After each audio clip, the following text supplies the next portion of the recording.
Are you okay? Okay, thanks everybody. Some of you just came to my last presentation. Nice to see you again. This is not the change management presentation we're waiting for. That gentleman is one of the couple of presenters from this afternoon that's been stuck based on Hurricane Sandy's efforts recently. So anyone that's presenting from or stuck in New York hasn't made it today. So this is a change management process presentation, but not the one you're expecting. My name is Nick Brown. I'm a consultant with a company called Ares Corporation. We are a new-ish company to the UK. We've been here about 18 months, but for 20 years we've been operating all over the world without having an office here. We have lots of different sort of strings to our bow. We have a software division that has about 200 employees. We have about 800 other employees that do things like risk analysis. Our original business was doing risk analysis for the US government and for NASA, looking at the threat of terrorism, things like that. We do lots of work for commercial and government nuclear. We provide project controls people. We do the whole program management operation for the International Space Station. We did the same for the shuttle when it existed. So I work for one sort of very small subset of a business that I don't fully understand myself. But it's quite an interesting company. My own experience, I've been sort of in this, well, not this one, I've been working with sort of cost and forecasting systems and change management latterly for about 11 years. Working a lot with oil and gas companies, with owners particularly, so working on sort of mega and sort of super mega projects all over the world. I've also worked with sort of light rail projects, with EPC contracts, with PM consultants, and yeah, in all sorts of different industries. My recent work has been at Crossrail, where I've been on site for the last 3 months, rolling out a new change management application to Crossrail. Now, it's not just the application we've been rolling out, but a whole new process. Certain things are changing for that group of people. And for me, it's been really, really interesting, because what I've seen are a few things that I haven't seen before, where I've seen teams working together that wouldn't have worked together before, and in fact would definitely not have wanted to work together. And I've seen a whole new process, or sort of a shift in what's happening with businesses. So that's what I've based this project, this conversation on today. First of all, what I've recognised over the last few years is that projects have changed, and I'll talk about sort of some of the shifts I've seen over the last few years in a moment. There are different things that drive companies to do, to change the way they do things, and over the years, those drivers have changed. There's always finite resource. There's either not enough money or not enough people, or you can't buy steel for the next 3 years, but there's always some sort of resource driver that makes you do things differently. For example, from a human resource point of view, I saw companies retraining in the, about 5 years ago, the early 2000s, retraining all their finance people to do project controls work because they couldn't find project control people. There's bigger projects. Projects becoming more expensive. In oil and gas particularly, the work is harder. We're going deeper. We're struggling. We're implementing new technology to do that. So the projects are bigger in every single sense. There's a lack of qualified resource. I wrote a paper about this a few years ago called The Perfect Storm, and the point of lack of qualified resource is that one of my major clients at the time, Chevron, wrote a paper where they noticed, they called it The Perfect Storm, they noticed that they had a few things heading their way all at the same time. First of all, they had bigger projects. Second of all, they had far less margin for error. The company was no longer accepting overruns to certain percentages, no longer expecting cost overruns or drops in quality. They also noticed when they did a profile on their qualified staff is they had a lot of young people and a lot of people that might be coming towards their final project. Those people had lots and lots of experience. Those people had lots of enthusiasm but not much knowledge. So what they needed to do, and you couldn't just give these people 30 years of experience. So what they needed to do was fill that gap. And one of the things they started to do was implement process and technology so that we could take the stuff we know with the qualified people and capture that somehow and make it so we can pass it on in handy packages to other people. So where we can't replace experience, what we can do is say, well, this is the way we do things. We can be more prescriptive about what we do. I was talking to someone earlier about Google Glasses here, which you can put on, and it will soon just say exactly what to do and what buttons to push. It wasn't quite as advanced as that, but it was heading in that direction. It was trying to say, well, we have to do without these guys at some point, so let's mitigate that. So that changed companies moving towards standardization of projects, of process, of systems, things like that. We talked quickly about reduced margin for overruns, both in cost and schedule. Some companies said, well, actually, we just want to do things better. I'm sick of...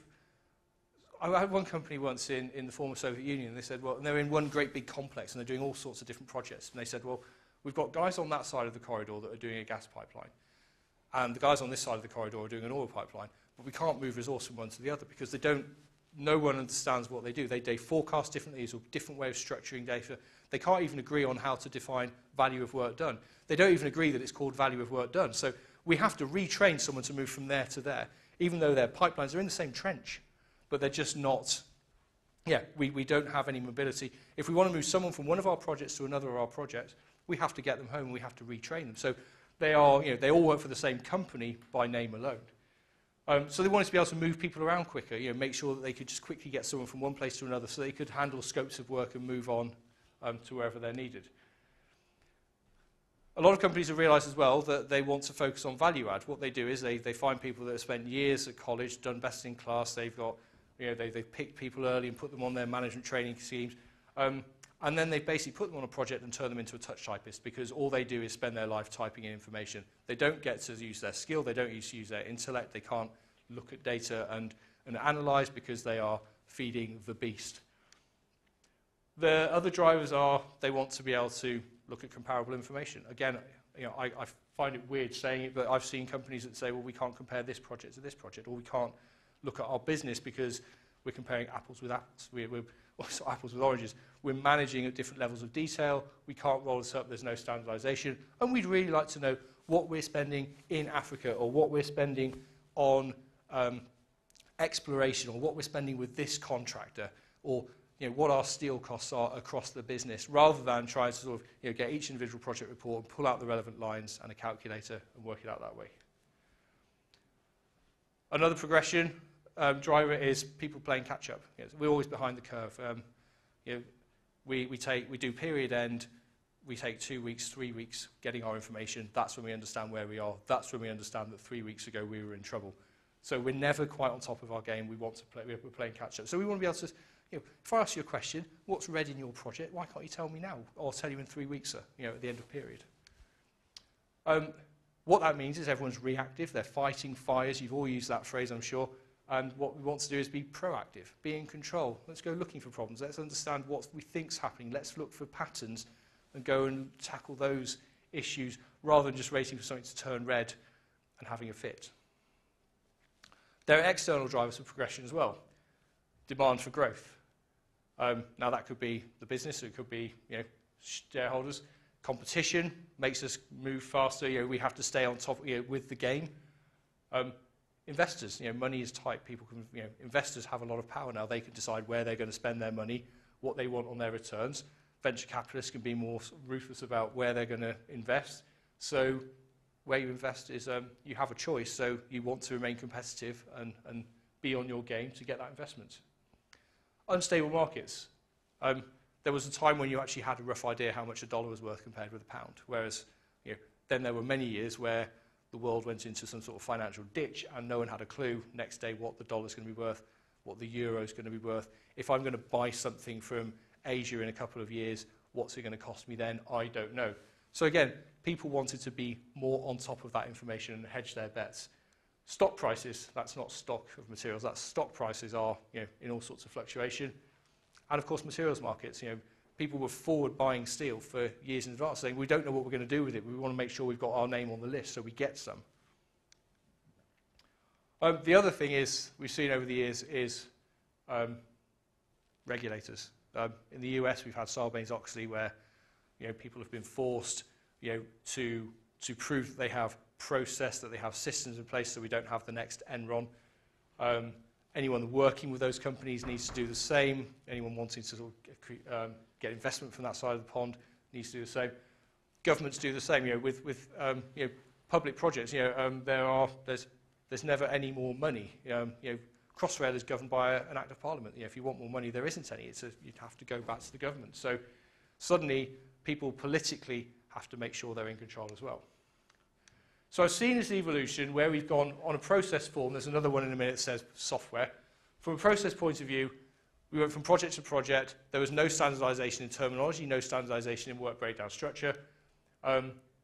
Everybody literally went from one project to the next one and went, oh, well, I haven't seen you for a while, and how are we going to do this one?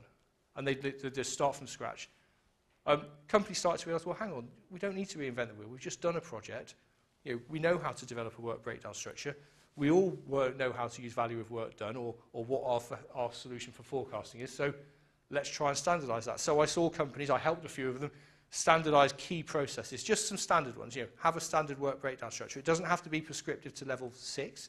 You say, well, as a business, we only care about level 1, level 2. So as long as you've got CapEx and OpEx, I don't care what you do after that, but we need some sort of continuity. I've now seen where instead of just having key processes, companies have gone for this whole end-to-end process. They've got rid of white space. They're saying, literally, from the moment I start doing something, from the moment the data first goes in, everything is processed end-to-end, and I've prescribed the whole way to do that. And I've been sent some lately, and some of these charts that these big companies produce now are phenomenal. So processes have been standardized more and more where they can be to save time, to provide consistency, and to get everybody on the same page. I always say to people, when you do anything with an application, you need to have a process first. If you're going to write a book, you don't need words, you need to know how to write. If you're going to paint a picture, you actually need to know what you're going to do. So with applications, you do the process first. So when I first started doing this, not that long ago, everyone used Excel. Some people had Access databases, which were great. They could play with those and do what they liked. But Excel was people's tool of choice, and that was enough. At least you had some information at hand. Once key processes were developed, people said, well, we can have systems in place to support that. So they'd start putting in third-party software. So companies would standardize on a cost system, standardize on P6 to support their standard work breakdown structure. They'd still have white space. They still have separate logs. And there's one of them that I'm going to talk about today, which is change management, which is still a huge white space for me. But now I'm seeing more and more companies trying to say, well, we want to go third-party software. We want to integrate tighter. We want single data entry. If I put something in here, I want you to be able to see it, and I don't want you to see it at the end of next period. I just want you to be able to see it now. And get rid of those external registers. Now, today I want to talk about this from the perspective of a cost management practitioner. I won't go through this in too much detail, but what a cost management practitioner has to do are a number of steps. And this is what we call this a month in the life cycle, but actually this is from the inception of a project. So what a cost manager first does is they go and say, well, what are we managing here? Well, first of all, to understand the cost, we have to develop an estimate. Now, that's done in third-party estimating packages. It's done by taking unit rates and building from a very, very low level of detail from the ground up so that we understand what things are going to cost. Now, that's far too much information for controlling a project, but it gives us a lot of buy-in to our belief. It gives us a lot of understanding of how much things are going to cost. So we develop the estimate, and what we then do is we take that estimate and we make that into what we call a control account. Now, that's a subject for a different presentation, but the control account is basically the body that we control when we're doing sort of earned value or cost management. Some companies call it a CTR. Some will say it's a part of our work breakdown structure or a node below our work breakdown structure. I think the nuclear industry here calls it a cost object, but it's whatever level of detail you think you should go to. So the normal way you assign these is by you take someone's just seen this, I'm sorry, your work breakdown structure, which is the deliverables of your project. You overlay your organization breakdown structure, which is basically names of people, your project delivery team. And where those two intersect, you can define a level of detail where you can take scopes of work and assign ownership, responsibility, and use those as the basis for measuring your projects going forward. So this is sort of the fulcrum for earned value management. Anyway, what you do is you then get those control accounts. Now, they can be cost-based if you're an owner. They can be cost, quantity, hours if you're an EPC. It's whatever, your budget doesn't have to just be money. Once you've got those objects, so you've basically said, I'm going to spend £1 billion. These are the scopes that we're going to control. We then need to understand, well, when are we going to spend it? So the business says, well, we need to make the money available. So we then take our schedule information, start and finish dates, so that we can say, well, when are we spending it? So if we're spending 50,000 of that billion on ground clearance, then that's probably going to happen at the beginning, but our activities will tell us when. If they're overhead costs, they'll span the whole, they'll go from the start milestone to the finish milestone of the project. If it's commissioning and testing, it'll happen at the end of the project. So this lets us have then, suddenly instead of just £1 billion, it gives us a cost curve, so the business can act like a bank and say, well, when do we need the money to be available? Is it this year? Is it next year? Is it spread over the next 20? What do we need? So we have our planning information in there as well. We then time phase our budgets. We then get things like procurement information or materials management information so we can understand what we're buying and use that to update our commitments. So now we have what's our budget, when are we going to spend it, how much have we committed to spend. We then go to our finance system or wherever we're collecting our invoices and our accruals, and we use that to update our actuals. So we now know what have we spent, what have we committed to, what have we spent. And these are things you look out for in project management. If we're not making the commitments, the crane's not going to arrive, the materials won't arrive. The long lead items are going to take even longer if we don't buy them. So these are things we look out for. We then have the change register, which we use to update our trends and our changes. And then we go and look at sort of construction progress to update our progress so we understand what's going on there. We print our reports. We do our variance explanations. So basically we do period end stuff here, print everything out, go and have meetings about it, and we close the report, and then we do it all over again from here downwards. So this becomes cyclical. This is every single period, often 4 weeks, 1 month, whatever works for you. Now the point of this slide is really, as you go through this, there are other systems. There's one body of work that the cost engineer or the cost manager manages, but there are other things that influence that data comes into. So throughout this, we have our estimating package, our planning package, our procurement package, our finance system, our construction progress. What I intend to find, though, tell me if you disagree, most projects I go to say, oh yeah, we've got a change system in Excel, or we've just built a new access database. And what you tend to find is it sits out there on its own. All it is a log of what changes are out there, what status are they, have we done any sort of approval on them yet. Typically they sit outside of it, and they, to me, are what I would consider white space for most organisations. Even at Crossrail, there are, this is, I think, one of at least 3 change management tools that have been put in place because companies tend to just sort of, they need to put them somewhere, and they go to whatever's easiest to do that with.